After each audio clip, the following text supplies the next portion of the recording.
Welcome back to another episode of Mindset Mastery with Mindset Mary.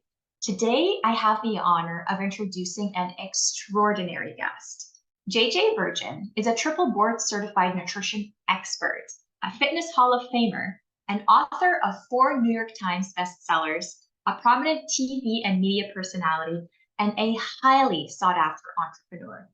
JJ believes in the healing power that nutrition can have on people and is on a purpose-driven mission to change the way the world sees aging and longevity. I am beyond excited to have this conversation with her today. JJ, welcome to the show. Thank you for finding me and having me. It is my pleasure to have you. So JJ, I would love to know, how did your journey begin? I'm really curious as to what really drew you into the health and wellness space. So when I was, I grew up in Northern California and I wanted to be a musical theater actress. And so this all started, right around when I started dance class when I was 5. And this all started around age 12. Then I started voice lessons. I started going to acting school in San Francisco. And what I recognized very quickly, which I think is really important for all entrepreneurs to think about, is that my body was actually like a tool, right? Like it was my instrument. I wasn't playing an instrument, so it was me. And, that can translate very well to entrepreneurship. I actually believe that health is our number one most competitive strategy that we can have in entrepreneurship. Because if you can handle, like you look at the most successful people out there, Mary, they didn't get hit by the lucky stick. I have yet to see someone, and think about some of the people we know in common, like a Joe Polish would be a great example. No lucky stick there.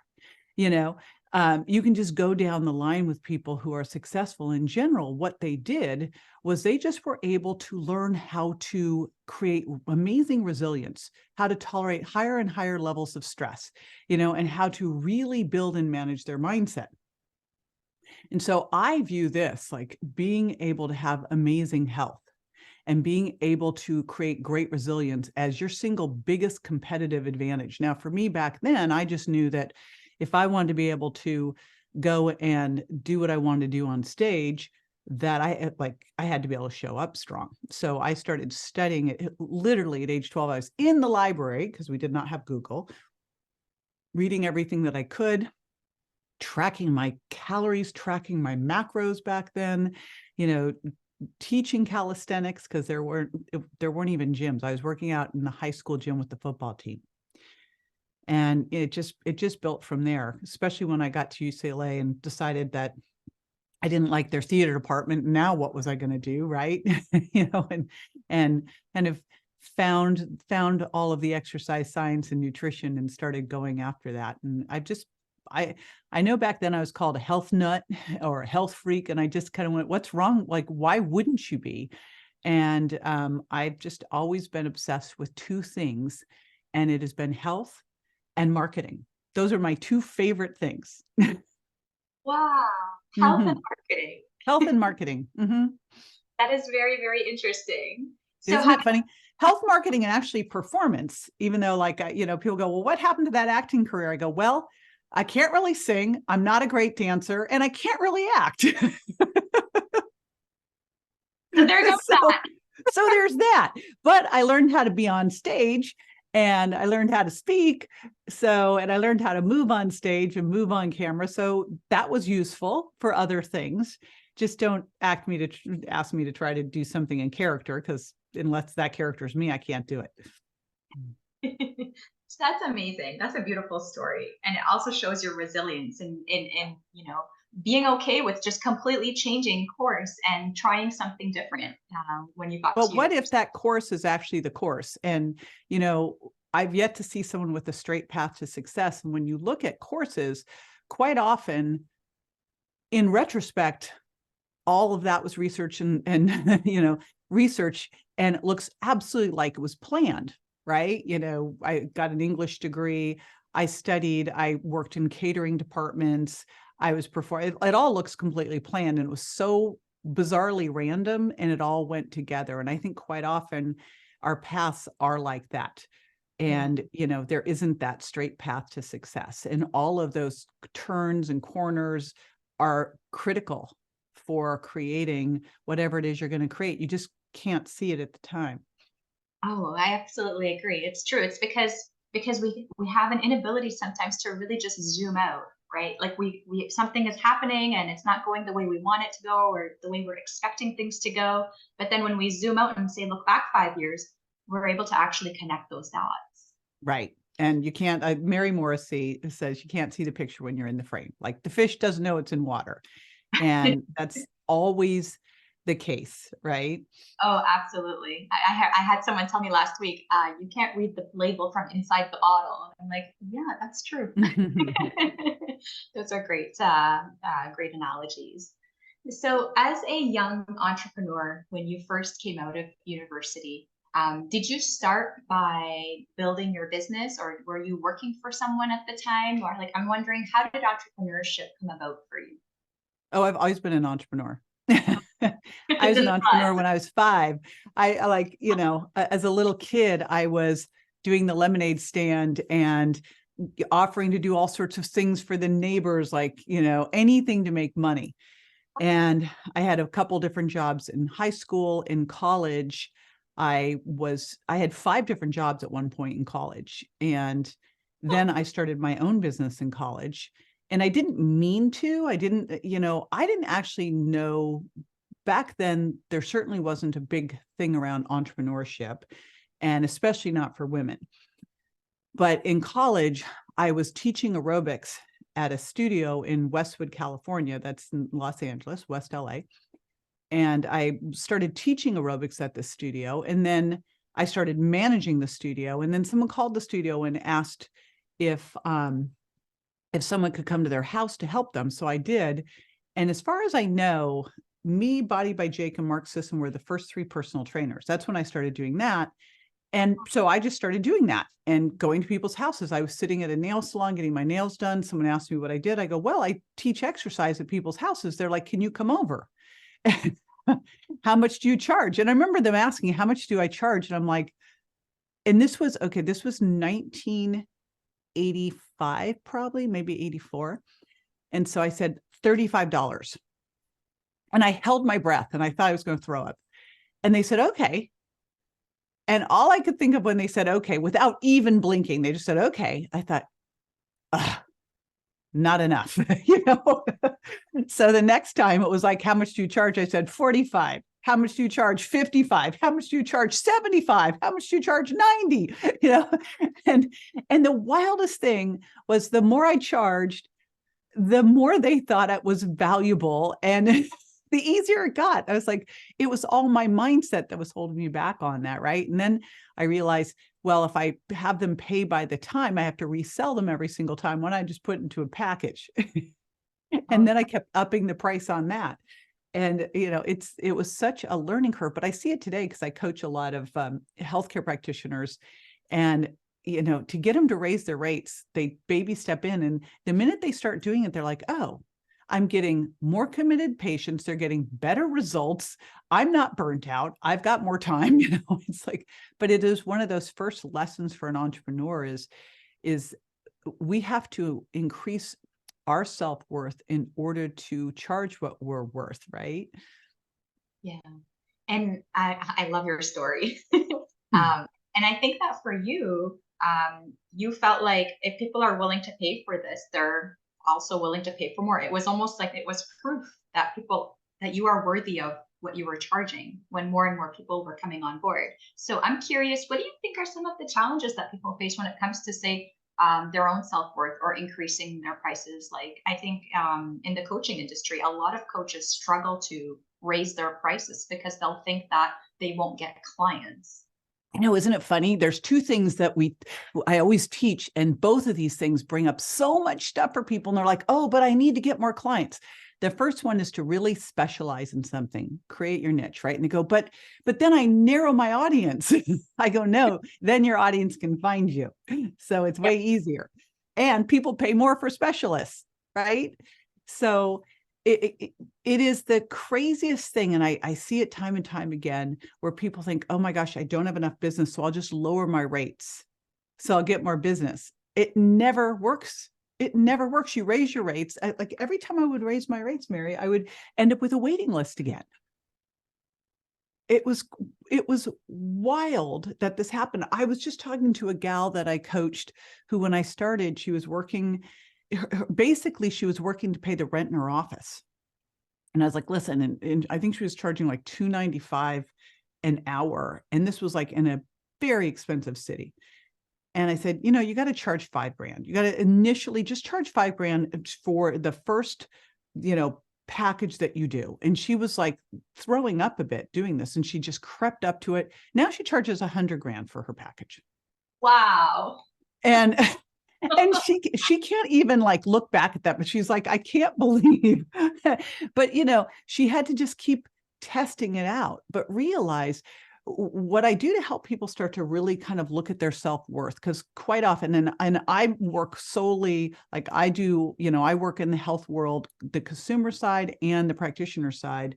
And I think in the health world, more than any other world, people are hit with imposter syndrome. And you can see it because they'll tell you, I will raise my rates, but I have to finish this certification, degree, fill in the blanks. And yet you look at their name and they're like MD, DC, LA, I was like, how many more of these are you going to get before you think you're good enough? So why don't we build a case? Why don't we build a case for you where you start looking at not only your degrees and your certifications and your training, but also your ongoing training, but also your life experience and your on the job experience, and just lay all that out and lay out how much time, energy, and money you have spent to get to where you are now. And you tell me, is that really $250 an hour? Because even if it was just the life experience alone, I don't think so. And then look on the other side to this person coming in and what it's costing them in their life to not have the health they want to have, or in this case, maybe the business or whatever they want to have. What is it costing them? What's it costing them financially? What's it costing them emotionally? What's it costing them in their relationships? And then think about that, not just for this year. What happens over 5 years? What happens over 10 years? And then you're going to tell me that you don't feel comfortable charging, $500 an hour? Like, come on. So a lot of times we just have to build a case and push people a little bit out of their comfort zone to do it the first time. I always say, you're going to feel like you're going to throw up. It's fine. Just do it and shut up and sit on your hands and don't say anything and just because once you do it, I had a great mentor early on. She goes, everyone has a comfort zone. And when you push outside of it, it's not like a rubber band. Once you expand out of it, it just expands. So you just have to keep pushing. Yeah, I agree. And one thing I find that when I'm working with entrepreneurs is sometimes they don't even recognize their own value, right? Like because they've spent years having this experience and studying and continuously studying and taking courses and participating in masterminds, they don't realize actually how valuable they actually are, because it's their normal. But Right. if you look to that client didn't spend years in the field and hundreds of hours studying and bettering their skill sets. That client hasn't, like, you have so much to offer that client. And very often people have a very difficult time really just quantifying, like you said, like add it all up. You have so much value and self-worth. Haven't you noticed too? Well, first of all, have you ever worked with someone for free? Yes, I have. How's that work? Yeah. It's so awesome, isn't it? Like they always get such great results. No, they don't. It's awful. Nothing happens because there was no commitment.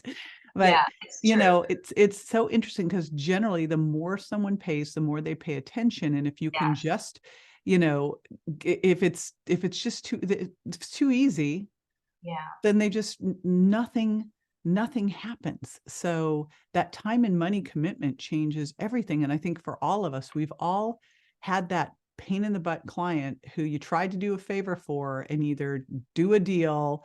And I remember people go, oh, okay, well, I can't afford that. I can only afford this. And I go, that's totally fine. I can refer you to some of my peers who will happily work for a lot less than me, but my time is not worth that. Yes. And they're like, oh, that's good. No, never mind. It's funny because I've had like When I first started out, it was like I'd be like, okay, it's for free. Just I want to get some experience. And those people never took me up on my offer. Like, oh yeah, sure, okay. But then they'd Yeah, never show up. And I'm like, right. okay. Other people would show up for like a few sessions and then just completely drop off. But I think you're right. Like when you pay attention. When you're Right. paying, it's like you're thinking, wow, what's the trade-off here? I'm gonna lose all my money and I'm not gonna get any results. So I think it makes it so much more difficult for the client to drop off when they've already committed. And I think Well, and you get committed people then too. yeah, It's like when there's no or a low barrier to entry, people will say yes when they really, they're like, yeah, I can drop out at any point. yeah, yeah, exactly, exactly. They have no skin in the game. Right. So true. So then, like, let's talk entrepreneurs because I find that, of course, most entrepreneurs are always racing against the clock. They're doing a million things. They're trying to build their businesses, take care of their families, and very often their health, their well being, their emotional and physical fitness tends to drop off or not get as much as attention as it really, really should. What has Right. been your experience in working with busy people, getting their health and their wellness? So I don't really know anyone who's not busy. Mm, I remember I had a great mentor in the nutrition space early on who said, if someone says they don't have time for this, then tell them they simply must make time.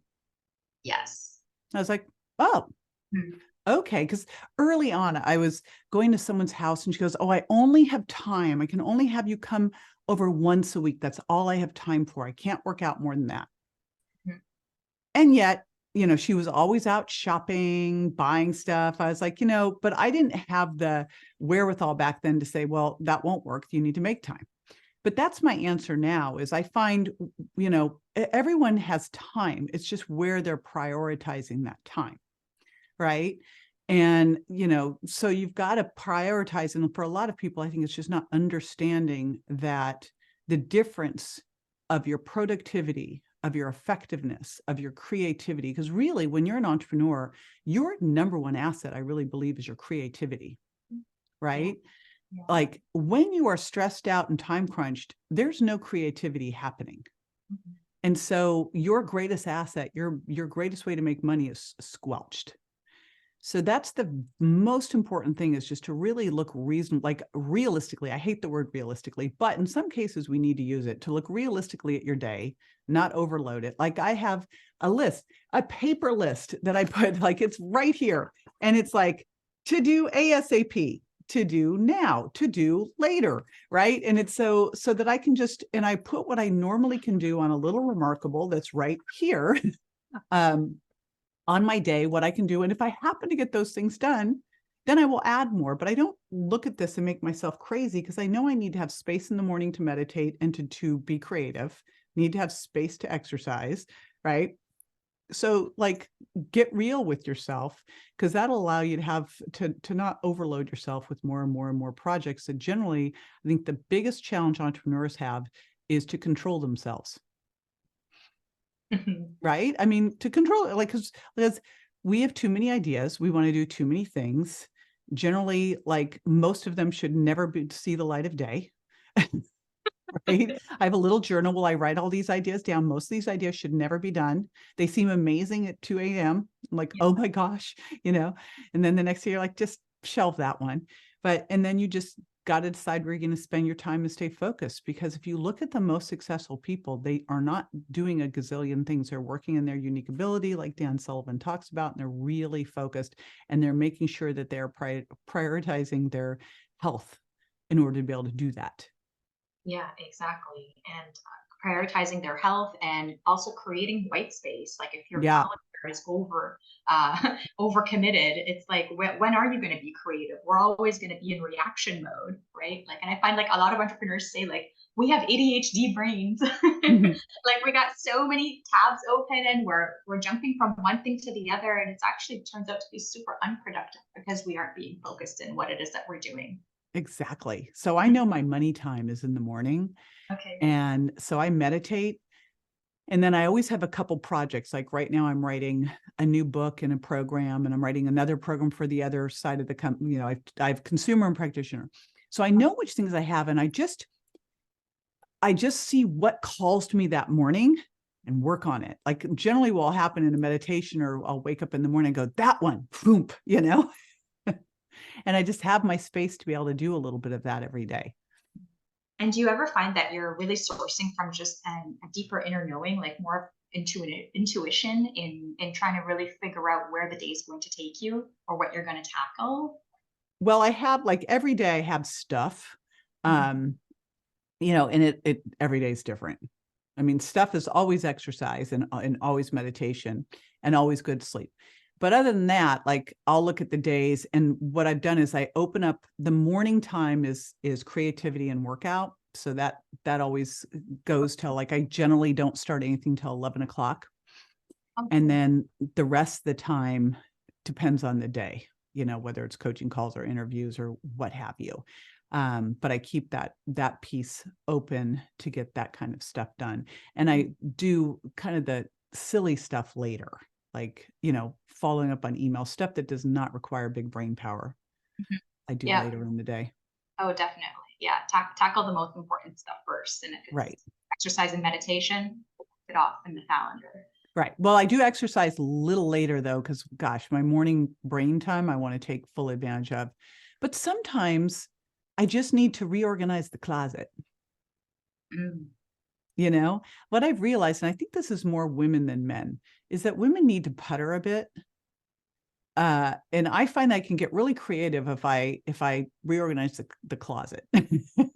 And I think this might be a little ADHD thing where you have to have a little pressure to get, like, if I know I have to write something and I go reorganize the closet, give myself a little time pressure, boom, I hit it. Oh, So wow. yeah, That's so so some of cool. it's kind of knowing that, like, your style and how you have to spin a bit in order Mhm. to get to where you need to be. Yeah, yeah. No, that's cool. It's funny when I'm, like when I'm really thinking about something or I'm like mulling it over and I'm processing, I find I do that best when I'm vacuuming the house. I'm just See, doing everyone has their something, thing. Yeah. right? I'll do laundry too. It's like, it's funny at our house, Tim has the things he likes to do, my husband, and I'm like, I will go do laundry. And Yeah. it may seem like a procrastination technique, but I'm thinking, Mhm. you know, I'm Mhm. mulling things over as I'm doing this stuff. And then I just sit down and it comes out. I could never be, a disciplined writer where they get up and they just write. Cause it's like, that's not how it works with me. It's coming out when it's coming out. And sometimes it's 4 a.m., sometimes it's 9 a.m. And when it is, it is. And it's like, I'm in flow. Do not talk to me. And Tim knows. I'm like, Let me be. That's awesome. One thing I want to talk to you about is like often like with clients, I find that they have really, really high expectations on what they think they need to accomplish. And, sometimes, what the schedules that they set are really unrealistic and it actually leads them to burnout because they're trying to do too much in too mhm. little time and they're overly ambitious on their goals and what they're trying to achieve. And I'm wondering, how does that translate into fitness? Like I've had people who, I'm going to be going to the gym 3 days a week. I'm going to be doing this. I'm going to do this diet. I'm going to, restrict my calories. I'm going to up my protein, and then they fall off. Like it's just, Right. it's so highly programmed. Like, and to me, like just in my knowledge about building habits is you have to start small, and it's almost like you failed before you've even begun. How do you see that with the work that you're doing with clients? I've always picked one thing at a time and looked for quick wins. I think one of the things in health that I see is that people are trying to shortcut success, and instead of building on a strong foundation first. And what's interesting, when you really look at the strong foundational things, which for me, the pillars are really, in nutrition, like the big win is just to start by eating protein first and just do that. Just focus there. That's it. So like if I'm going to work with someone there, I'll say, first thing I want you to do is just use an app. I like Chronometer, and just start tracking what you're eating 1 week. That's it. That's all you do. It's funny. Just by tracking what you're eating, you improve your eating habits. Next week, let's optimize your protein, 1 gram per pound of body weight. And let's divide that so you get at least 30 grams at a meal, but 40 to 50 better, over 100 a day. And let's just do that. Great. And then we just keep going from there, and it just gets easier and easier and easier. Same with working out. It's like, all right, let's start with 2 days. Like first, let's just get you moving more. I don't count walking as exercise, but here's the thing, like we are way too sedentary. So let's just move more and actually track that, because whoops, auras, apples can track. Now that you've got that going, let's add in some resistance training. 2 days a week. That's it. Let's just get you moving. 6 exercises, big foundational exercises, things like squats and deadlifts and pull-ups and push-ups and overhead presses and rows. That's it. Do that. Got that. Then we can add some high intensity interval training. It's like that stuff over time, massive shifts. But again, you go and give yourself all the stuff to do. It lasts a minute. I decided I was going to finally get into meditation. It was the only goal that I did. I just focused on meditation for 6 months. I was like taking my parasympathetic nervous system to the gym. That's what I'm doing. That's it. That's the only thing that I said, I'm just going to do this. So it's really built into my thing. Once that's gone, then I can add the next thing, right? But that now is just what I do. So that's the important thing with any of these things. I just start with one at a time. Yeah. Make it easy. Unless you're going to go somewhere for a month and get locked up, and they'll just take care of you and tell you everything to do. But I doubt very many people are going to get to go do that. Go to a spa or something. I was teaching at a spa in California, and they literally had a guy who just moved in there. I'm like, well, that would be great to do, but this place is like 10 grand a week, So, wow. That's crazy. Yeah. I love your advice because, it's like, and that applies not just in like health and nutrition, but in a lot of areas of life where you're looking to get ahead. It's like, how do you start with more of a foundation and then use that as a building block to do the next thing and the next thing? I think you're right. People try to shortcut success. And it's very hard for, people to delay their gratification because people want to see results and they want to see them now, especially if they're working with a coach. It's such a big, like when you look at one of the determinants of success, it is the ability to delay gratification. I agree. And when you look at the most successful people on the planet, they got there because they were able to delay their gratification for decades. Yeah. Right. So in the nutrition space, like there is so much confusion and information that's contradicting in terms of different diets and what you should do and what you should take and supplements and like all that chaos. And I think that a lot of people end up just confused and not knowing what to do. So my solution has been like doing DNA testing and looking at, what does my gene expression say? What intolerances do I have? Where are certain things not functioning optimally, and what should I pay attention to? So I've tried to look at what my body needs through DNA testing. I'm curious, what are some of the things that you do with your clients to get them on like the right plan, the right nutritional plan, or whatever it is that they actually need? Because like there's keto and there's carnivore diets, and everybody's, wanting you to like try out their thing. But then at the end of the day, we're all different, right? Well, we are all different, and there's genetics and there's epigenetics. So, and there's so much in that area that we actually don't know yet. So there's that challenge too. And then there's your gut microbiome, and there's your lifestyle and tastes. So there's a lot of things. And I think there's a couple high level things just to think about that'll make it easy. Number one, diets are tools. Okay. So, there's kind of some specific things that we know to be true that are science. And the challenge I see with diets is that there's a religious situation going on. Like, I'm like going, like the wars that go on between vegan and carnivore. And I'm like, holy smokes. Okay, everybody just stop. Let's look at what we can say we know to be true. And then ultimately you got to find what works best for you at this time in your life with your goals. Because while there's genetics, there's also epigenetics. Right? So it's not just as simple. And what we know with aging is that your genetics play a 10 to 25% role in your aging. That's it. So you might have a genetic tendency towards a vitamin D deficiency. Okay. Or genetically, you might be someone who does better with a balanced diet, but then what? Right. Or you might be a poor methylator, but that leaves a whole lot of other stuff open. Now, there is one thing we know to be true, and it's like, this is always like jumping into religion, but I just think it's ridiculous. The emotion and righteousness we put around these diets. I used to see it in the exercise world, like the fight between the yoga people, the strength trainers, and the cardio people. I'm like, holy smokes, exercise is a tool. There's all sorts of different tools. What do you need? Right. And guess what? It's going to be different at 20 than it was at 60. It's just a reality. So a couple things we know is that there weren't vegans in the wild. True. They would have died of nutrient deficiencies. Not possible. So if for some reason you are determined to do a vegan diet, then you are going to have to be a really good food biochemist to get what you need. That is not me. That is science. That is pure, biochemistry.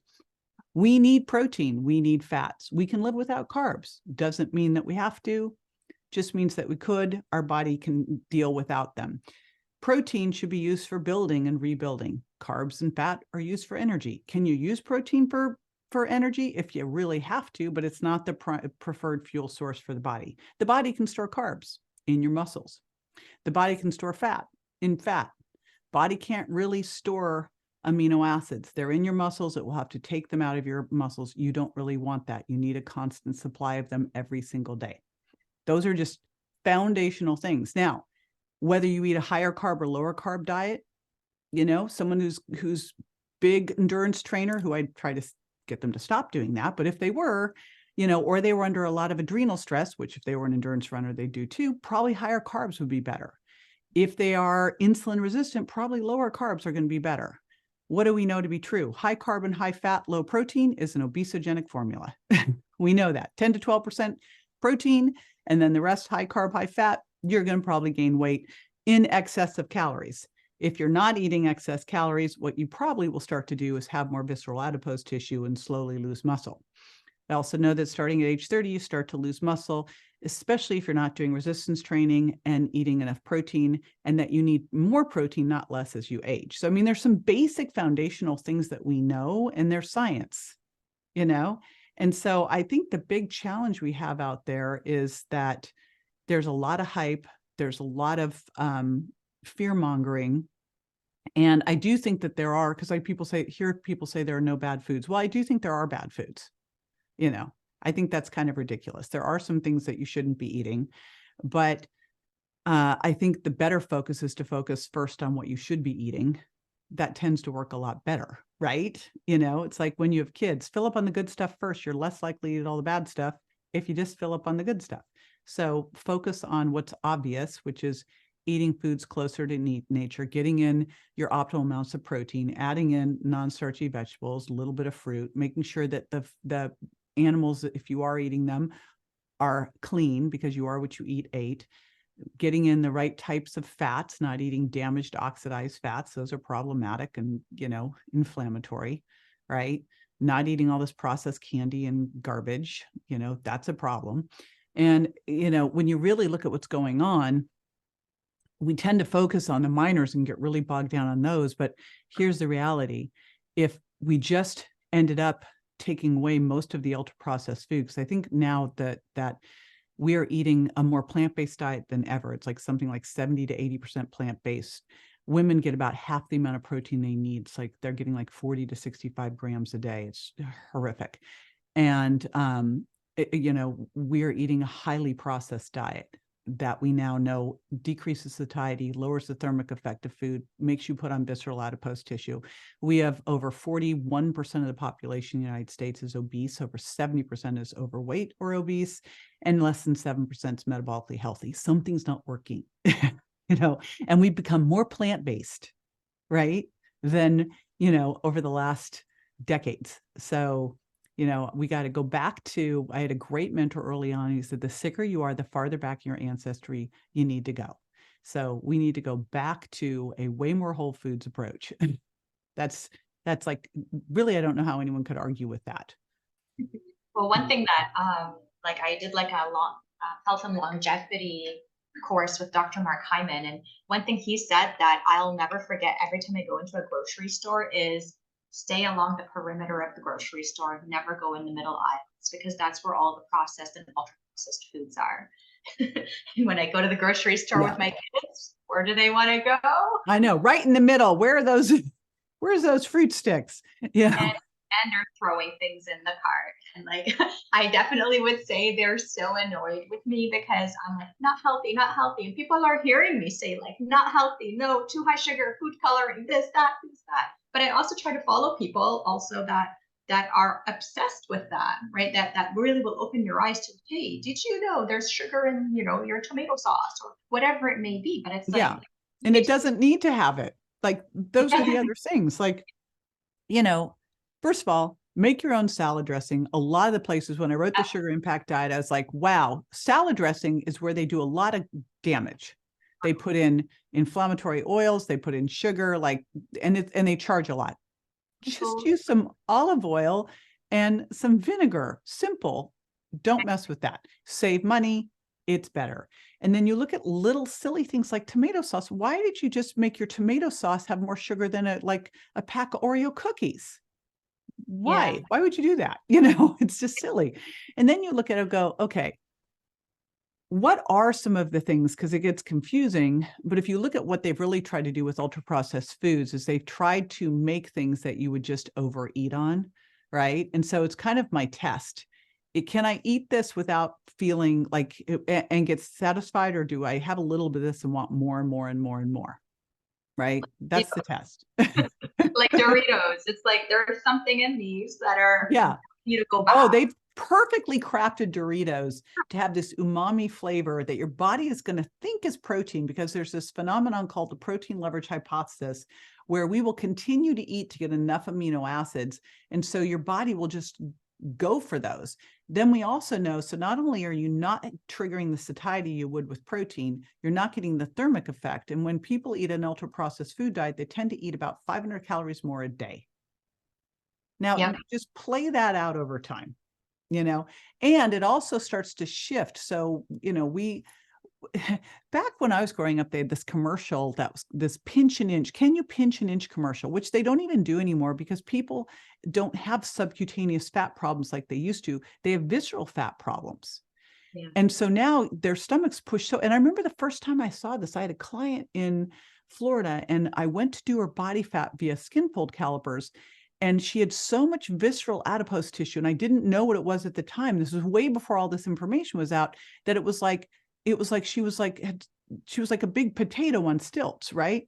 And she could barely grab any of her fat around her waist because she was pushed, the visceral fat was pushed so hard against it, right? And you see men like this, the big boilers, right? So that, big contribution. Obviously stress and sleep and alcohol and a lot of cardio and not doing resistance training and ultra processed foods all play a role on that visceral adipose tissue. But ultra processed foods, like if all we did was say, you know what, I'm going to swap out that, I'm going to increase my protein and swap out that ultra processed food, big change within a month, like big, massive. Yeah. Yeah, it's true. And I'm really glad that like people are more and more understanding that if you want to change your body composition, it's not the treadmill that's going to get you there. You're going to have to No. lift some heavy weights. Yes. And do that. And heavy for you. Because I'll go, well, what's heavy? I go, whatever heavy for you is. Right now, it might be you pushing yourself against a wall. It doesn't matter. It might be getting in and out of the chair 10 times. Doesn't matter. It's whatever's heavy for you. And then you just keep going and keep adding weight to make sure it's heavy for you, whatever that is. You could put a rucking vest on and do squats, right? It just, whatever's heavy for you, because exercise, for it to count as exercise, and this is why I would say walking, while important, is not exercise. You've got to create some stress on the body. You've got to create that tension that's going to do the micro damage, that's going to tell your body, okay, we're going to get stronger. And then you've got to give yourself recovery time, and especially quality sleep, so it can do that process. Yeah, I agree. And like, talk to me about, exercising and eating well and doing everything, but then not focusing on your sleep. I heard clinicians, Stevenson, say like, if you do nothing, tackle sleep. Like sleep is even more important than your diet. That's how Yeah. important sleep is for your health and your longevity. What are First of your all, how much do we love Sean? He's amazing. It's incredible? funny. I just sent him an email before we went on, but and his wife's fabulous.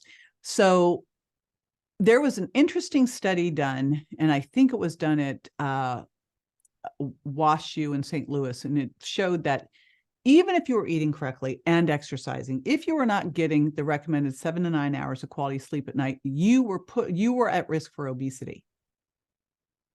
Just that. So one poor night of sleep, you're more insulin resistant. Your ghrelin is, you've got elevated ghrelin, you're hungrier. I always say you're hungrier and you're not hungrier for salmon, right? So you're hungry, your blood sugar is going to be riding higher, you're more insulin resistant, so you're better at storing fat, worse at burning it off, and you're hungry. What a recipe for a problem. Yeah, absolutely. I agree. And I think it's, like that's one area where I personally, I make it a point, like 9:30, I have to be in bed because I know that I will pay the price for like 3 days Yeah, if I'm off on my sleep schedule. And that's difficult. Yeah. it So is difficult, but it is, when you look at these things, and for me, what I teach people is, eat protein first, lift heavy things, sleep through the night. Where do you start? Whichever one is the worst for you at the moment. Start there. That'll make the biggest difference. And quite often with entrepreneurs, it's sleep. Number one, because, and it's funny, when I met my husband, he was working for a corporation. I knew he was an entrepreneur. He was kind of an intrapreneur in a corporation. Now he's co-CEO with me. And as this whole transition first started, all of a sudden, 2 a.m., bink, he's awake. He's thinking about the new org chart. I'm like, welcome to entrepreneurship. But you really, I think it's especially difficult for entrepreneurs because quite often we'll be ruminating over something and, there you are at 2 a.m., wide awake. it's like the monkey mind, right? And then Yeah. you'll get that thought and it happens to be at that time and you're up and you're thinking and you can't, and that's one thing I find with entrepreneurs is like they have a hard time doing the shutdown system prior to bed, and I'm definitely guilty of that as well. And I've like tried to, okay, if I journal and get my thoughts all out on paper, that'll kind of help me process a little bit. But sometimes it doesn't because it's getting you thinking about more stuff.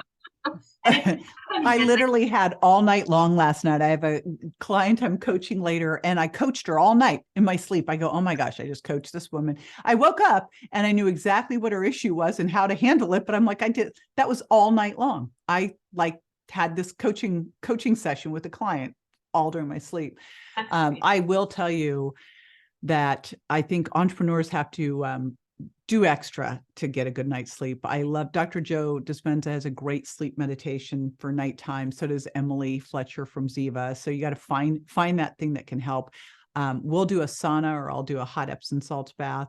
And then I've got a product I made called Sleep Candy, which is GABA and melatonin and inositol and B6 and 5-HTP. And then I take a lot of magnesium. I just hit myself and then I have to read like the dumbest, I admit this, like the dumbest, like chick lit type of thing. Just something, a couple pages of just something kind of inane that just removes me. Because if I were to read even a personal development book at night, nope, I will be up all night. Like I can't do anything business-wise. I write down everything, my plan for the next day. I make sure everything's recorded, anything's out of my head. And then I have to do the dumb read. Yeah, no, that's good. It's funny. At my experience, I went to LA a couple of weeks ago for an experience, and guess who I met? You probably know him, Barry Goldstein. Oh, yes. Who does the music for Dr. Joe, right? Yes. So he sent us all his music. So I told Barry, I was like, what's so funny is we meditate in the morning, and the minute Dr. Joe goes, eyes closed, the dogs go, whew. And What? they just go whoop. And he goes, yeah, I actually have meditations for the dogs. No way. Because, oh no, it's like they go straight in. I was like, this is crazy. Crazy. Yeah, everyone meditates in the morning. That's incredible. Well, you know, Mhm. for me, like last night, I was like, okay, I'm gonna go on Barry's YouTube and pull something out because like I do have trouble doing the shutdown as well. So I'm like, okay, I'll listen. It was like 9 minutes for relaxation and whatever it was. And I was like, okay, I'll put it on. And then this morning I wake up and I'm like, why is my phone next to me? It's usually far away and on airplane Mhm. mode. And I'm like, what? Oh my You God. crashed. I Yay. in less than 9 minutes. Barry, this worked. His music's amazing. Holy smokes. Like, yeah, It he gave us a bunch, but I'm like, oh my gosh, it's quite something. he has a gift. Yes, Yeah. he really, really does. I was just shocked at like, wow, it worked on me. I'm keeping Mhm. it safe, safe, safe. So no, that's wonderful. Yeah, no, that's great. I mean, you know, you talk about so many challenges that entrepreneurs do face. Now, I want to ask you a question about commitment and accountability. Where do you see clients are actually committed and making progress and not falling off? Like, are there any mindset trends that you see in people who actually follow through on the coaching and the plan and are getting results versus the people who start, stop, fall off? Like what mindsets are the people that are succeeding adopting in order to find that success for themselves in health and nutrition? Hmm. I was thinking, because if it works in one thing, it works in everything. So I was going both sides, both to all of the clients I've had over the years in the fitness and nutrition side, and then also all the clients we have on the health side and mindshare, building their businesses. Yeah. And what are the commonalities? And it's interesting. I had a doctor early on. It was the weirdest thing too, because he was a bariatric doc, but he was obese. And Oh, and I was actually, he said he came to hire me to help him. And he said to me, though, he said, I have something that I use with patients and it works every single time. Of course, I'm thinking in my head, well, why don't you use it then? Like, why aren't you using this? If this works every single time, you've got it. And what it was that he goes, this is what I do. And I actually used it when I was on TLC's Freaky Eaters with one of our people. He said, okay. have them take someone who the body they want to have, the body they want to inhabit, because it's going to be different for everybody. Someone might be more curvy, someone might be more straight and down. Because I have them take that body and I have them put their head on that body. And the minute they do, like it always works. Mhm. And that's really symbolic of you have to see yourself there so clearly. I was actually sitting next to Dr. Joe Dispenza at a dinner telling him, because before I started doing his work, I actually did something very similar when my son was a victim of a hit and run and left for dead in the street and nearly died. I saw him so clearly 110% completely healed, and I would not allow anything else in my head. In fact, I was scared to let anything else in my head because I believe so clearly that thoughts create, that I would create that reality. So I only saw that was it. That's all I was willing to let myself see. And I think what I've seen with people, whether it's being successful in a business, being successful in their fitness, is they so clearly see that new person that they Dr. Joe calls it breaking the habit of being yourself. You put yourself there and then you draw that that reality to you. So you have to be able to so clearly do that, because if you just live like a healthy, lean person, you will become one over time. So you have to just be that first, right, I, ahead of becoming. I love that because really what you're saying is it needs to become your identity. It needs to become who you are. Well, conversely, Mary, is what I've seen so often in the wellness space before I really understood it. This is the beauty now of 40 years in this, is I would start to help people and they would start to lose fat, get fit, get strong, and then they go soup, like they disappear. I go, where'd they go? And then they go right back to where they were because I got them uncomfortable because their identity was not a healthy, fit, lean person. Right. And what was interesting, I remember helping this gal who was a nurse. She was married to a doctor, and man, we started working together and holy smoked, ripped, lean, amazing. Her husband got so threatened, he made her quit. And she went right back to where she was. It's like a rubber band snapping back. We hadn't got her into the new comfort zone of that. So actually, whatever you want, whether it's the $10 million business or I always say that the biggest challenge is breaking that first million. Once you've done that, everything else, it's like there's some mindset thing of breaking $1 million that's like such a big thing. It's wild. And probably the same thing in health, whatever that goal is, you have to put yourself there, live as if they're first in order to get there. That is the best answer. So, JJ, this has been such an amazing conversation, and I know the listeners are going to want more of you. Where is the best place that they can go to follow you and follow your amazing work and maybe some of the work that you're doing with Mindshare as well? So if you are a healthcare practitioner or a health business owner, health entrepreneur in that space, that's mindsharecollaborative.com.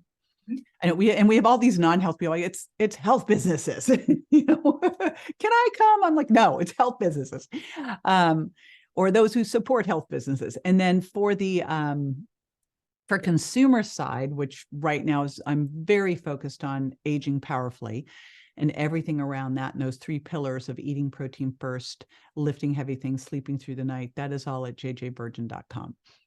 Beautiful, beautiful. Well, JJ, I thank you for your time. I thank you for sharing your wisdom. And I hope we can meet again and perhaps in person. Yes, in person, for That would be sure. awesome. All right. Thank you so much, JJ.